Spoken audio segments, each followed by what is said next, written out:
Hey guys, Colin, lotusphotography.ca. This is the next segment in our series of videos about getting you off the auto settings and using the manual setting on your camera so you can get more control over your pictures. We already overviewed what ISO is. You can click the link here and that will take you to that video. If you haven't seen that already, I'd recommend starting with that one first. Today we're going to talk about shutter speed. We mentioned previously there's three things to control your pictures: ISO, shutter speed, and aperture. So today we're going to touch base on shutter speed. So shutter speed, basically it controls two main things. What it's going to do is it controls, again, the amount of light coming into your camera.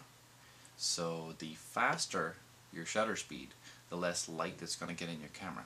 So then, of course, reverse, then the longer your shutter speed, or the slower your shutter speed, the more light you're going to get in.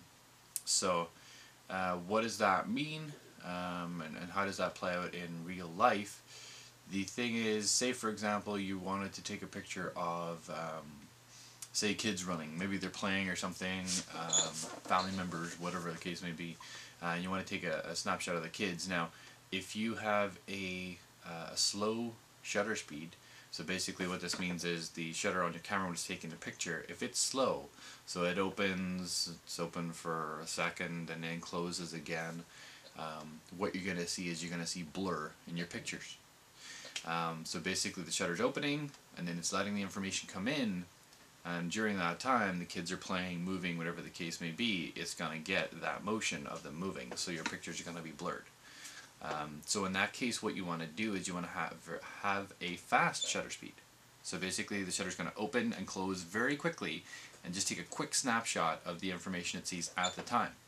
So if you've got movement, anything, just the example I used, the kids playing, say you're photographing a band or something where they're moving around a lot, you're going to want a fast shutter speed because that's going to freeze the motion.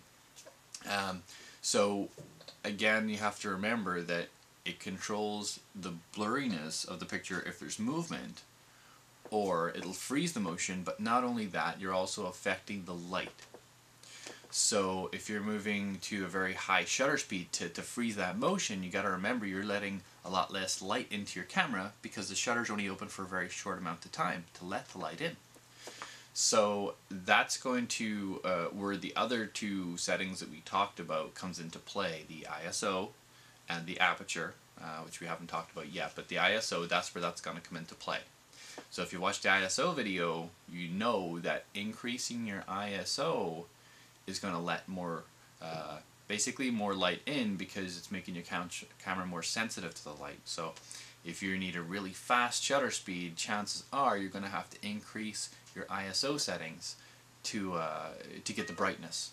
If you have a very quick shutter speed and you're not compensating by making your picture brighter, the picture's going to be very, very dark because the shutter's not open long enough to let enough light in.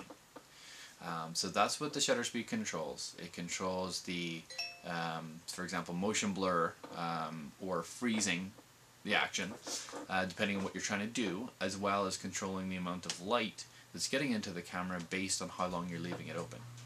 So we can go into detail in another video about what settings are recommended for what you're shooting, if it is motion or if it's not motion, what shutter speed should I be setting, that sort of thing. That will go into more detail at a different time, but that's an overview of what shutter speed does and how it controls your picture.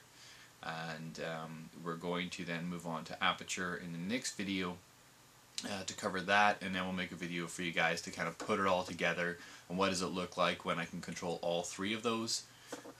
And where to kind of start, sort of stepping stones as to where to start to give yourself a guide. So we'll touch base on that in the next video. Okay, so hopefully this was useful, and as I say, make sure you check out the ISO video, which is popping up here again, and next we'll move into the aperture.